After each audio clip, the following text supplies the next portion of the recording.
Greetings. This is TK Trav, aka Travis Magus, here with LVX777. Today I'd like to touch on what I've been studying here for the past few weeks and some of the effects that have happened as far as the reception of brilliant information. So, as you know, if you've been following my channel for any length of time, I talk a lot about evoking spirits, mostly demonic spirits of the Goetia, and recently really getting into working with angelic spirits. One of the most popular videos on my channel so far is, how to summon Goetic demons. For some reason, that's what people really want to know right now. And that's cool, because I really wanted to know that, which is why I learned how to do it. But I just wanted to bring up how, if you really look and notice, the past couple of videos have shifted from evoking spirits to the system, as I call it, to the matrix of reality, to the veil of Isis, to Maya, the illusion, and really breaking down what's going on here. Right? So why did I shift from speaking about summoning demons to suddenly the nature of the simulation and, are we living in a false reality, etc., etc.? Well, to really describe that, I'll have to start with the fact that I worked so deeply and so closely with Andros. I don't know, I guess I gained an affinity towards that spirit, and I began to learn deeply about his organization, right? Every Goetic spirit has legions under them.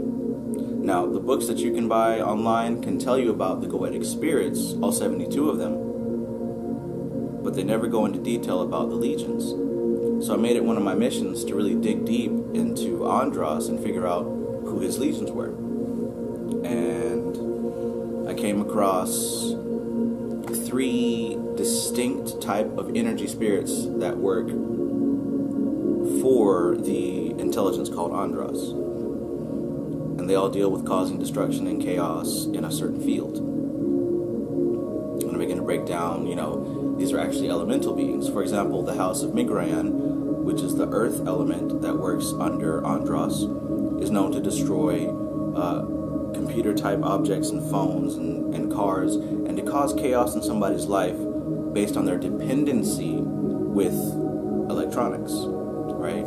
There's another spirit that dealt with doing the same thing, but with the body, causing sickness, pain, etc., etc. Notably, I also found that the Goetic spirit SABNOCK also employs these same beings that disrupt the human body. SABNOCK can be used to cause illness. He can also be used to heal, and he does so through these body spirits that I was talking about, and they are water element spirits. And then there's others. There's an air element spirit. That's the other third of Andros' legion. But I shouldn't go into that now because, yeah. Anyways, what I've learned is that from really bringing a lot of detail into this one Goetic spirit, made it easier for me when I began to research the angel from the Shemhammephorash that corresponded with Andros. That angel's name is Anuel. So by taking a very analytical approach at studying this angel, it's as if the angel has opened up to me to reveal everything that I ask. And working with the angel Anuel has been a very different experience from working with the demon Andros. The demon Andros does cause change, but it's more external. Okay, working with Goetic spirits is more external. You'll notice change happening around you and about you. But when you get to working with the angels of the Shemhammephorash, or the Enochian angels, or any other angelic type of spirit, you'll find that profound change happens internally. It's almost as if your thought process becomes hijacked by a higher level entity. I remember saying in one of my earlier videos, talking about the lesser banishing ritual of the pentagram, how when you do it for the first time, you're really going to find that chaos happens. Like, things around you might break, you might trip and be clumsy, like something happens to really cause a jolt in your attention. And it isn't anything that's ever fatal or harmful, it's just something out of the ordinary that really causes you to focus on, hey, what's going on right now? Bringing you into the present, basically. That's how it is when working with angels versus working with demons. Working with angelic spirits, they often cause disruption. They often cause change, like so rapidly that you have no choice but to stop what you're doing and pay attention. And it's not that these spirits are harmful, it just goes to show the level of power that you're dealing with. When working with angelic spirits, they deal with a wider spectrum of events. See, working with a Goetic spirit, like say Andros to cause discord, or SABNOCK to cause sickness, or to heal sickness, is very limited to that thing. Citri has to do with, acquiring a lover for lust's sake, fur with the weather, and, etc., etc. Read, you'll find out what each one does. But when you're working with the angels, their territory is much wider than just that single thing. Their algorithm is more complex. Now see, the reason that I've been talking more about the singularity and simulation and things like that, the algorithms that we use in magic, is because when you're dealing with these higher level spirits, these angels as we call them, they're custodians of information. What that means is each of these angels is an expert, a deep expert, a guru even, over one specific thing. So any information that can be acquired to cover one topic, there's an angel over that. Now this is a lot like a computer, or even the internet, because you have a database of information that is vast, that is extremely deep, a database of pure information. Now there's no emotion attached to it, there's no logical thought process attached to it, this is just information. So when you access a communion with one of these angels, you're gaining access to a certain subject and everything that has to do with it. Now because Andros deals with discord, his opposite and higher avatar, his higher manifestation, which is Anuel, deals with harmony and unity. So Andros, which is the lower form of this energy, deals with the tearing apart and the breaking apart and the disseminating. Anuel deals with the bringing together, right? And not just bringing together, but bringing it together in order, making everything function like a well-oiled machine. To be honest, I began working with Anuel before reading about the 72 Angels of Magic by Damon Brand, and 2 months later, looking at the description that he provided for this angel, it's very accurate. Anuel helps you organize your business, helps you organize your finances, helps you organize your health, helps you organize your life in such a way that you can fluently and efficiently make your moves.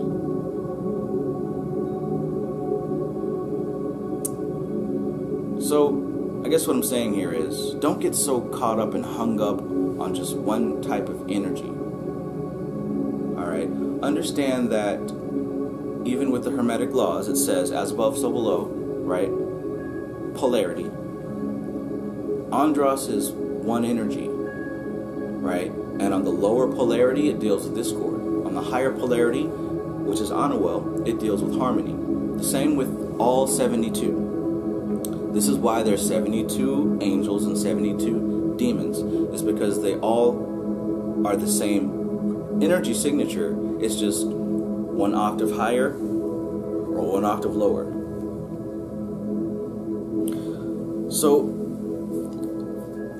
I've been going through a path working here, and It's not something that I read about in a book. It's just something that I've been guided through by these spirits. And essentially it's getting deep knowledge and information on the lower aspect of this energy that's called Andros, and then working my way up to the higher aspect of this energy called Anuel. And what I'm seeing is that everything in my life that I could ever want or have concerns with begins falling into place. Simply by working with these energies, the events and the things in your life start to fall into place in accordance with the energy that you're working with. Like I said, Anuel deals with harmony. Now don't just go and pick Anuel because that's what I'm doing. There's 72 different ones, and one will resonate with you more than the other. But these are just tools. These are algorithms, as I call them. They're equations, they're apps, and they help you to bring about a certain purpose. Now, I don't sit on my knees and pray every night to an angel or worship a demon. I understand that what I'm utilizing is a modality of thinking. It's a way of thought process. It's just a tool to organize my thoughts and make my thoughts work for me, instead of having me working for thoughts. My thoughts are under my command, and they're doing the things that I asked them to do. I've been writing a book for the past couple of months, and it's really been focused on detailing my journey. And I'd like to read about a section that I wrote on the 28th of February, a few days ago. Today's the 3rd, so 3 days ago. Anyways, it was delivered from Anuel, and it talks about what I call diamond level. And diamond level is a certain stage of enlightenment where you're so close to the energy of this angel that the energy begins to flow through you crystal clear, like a diamond. But there's certain stipulations, right? You can't be clouded by ego. You can't be clouded by trauma and insecurities and things of that nature. So let me go ahead and read this passage. 2/28/2019. When one reaches the diamond level, one is essentially at a very pure vibration. You begin to reflect light more clearly. You're able to receive and reflect pure light from the source and direct that light to where it needs to go. Everything that you do and touch is empowered by the mind of the universe. These levels of power are very fragile, meaning that improper thoughts and actions can throw you out of alignment with the diamond level algorithm. Giving rise to fear can quickly derail you from this algorithm. Misusing the responsibility that this type of power holds will result in elimination of the user. All forms of ego related to deformities must be purged before access to the diamond level can be achieved. This is why meditation, chakra cleansing, and psychological therapy are important to reaching this path. The type of fuel required to operate at diamond level has to be very high in frequency. The body requires less physical food, but the food taken must be of a high frequency, most likely in a vegetable form or high quality food otherwise. Water must be distilled and of high pH. That's the physical. Now, the astral body requires a healthy balance of vibration. The vibrations must be clear and defined, undistorted. Whatever brings the spirit joy, pleasure, excitement, confidence, and peace must be practiced at regular intervals.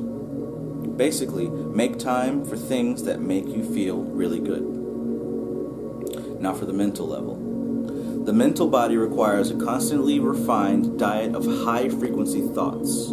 A constant stream of purposeful, confident thought processes must always be in rotation.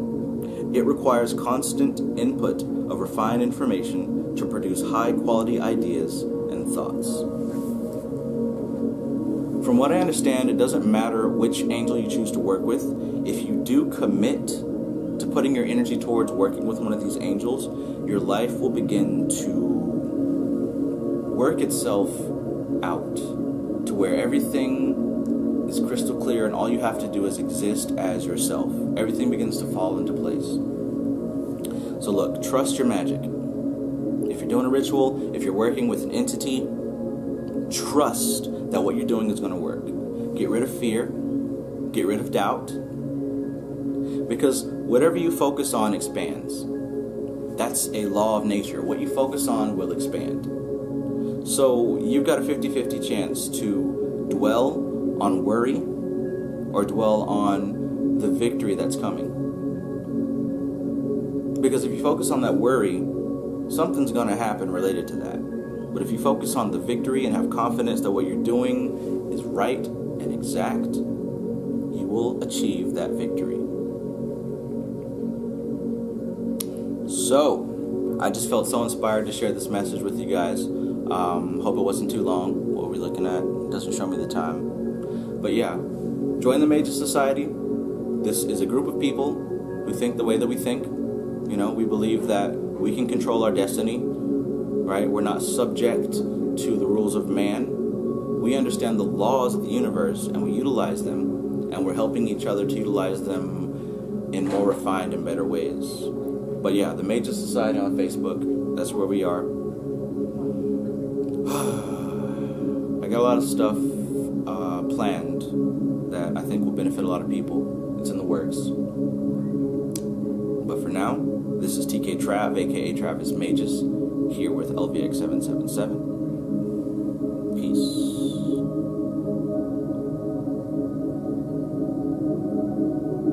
It's gonna fade out.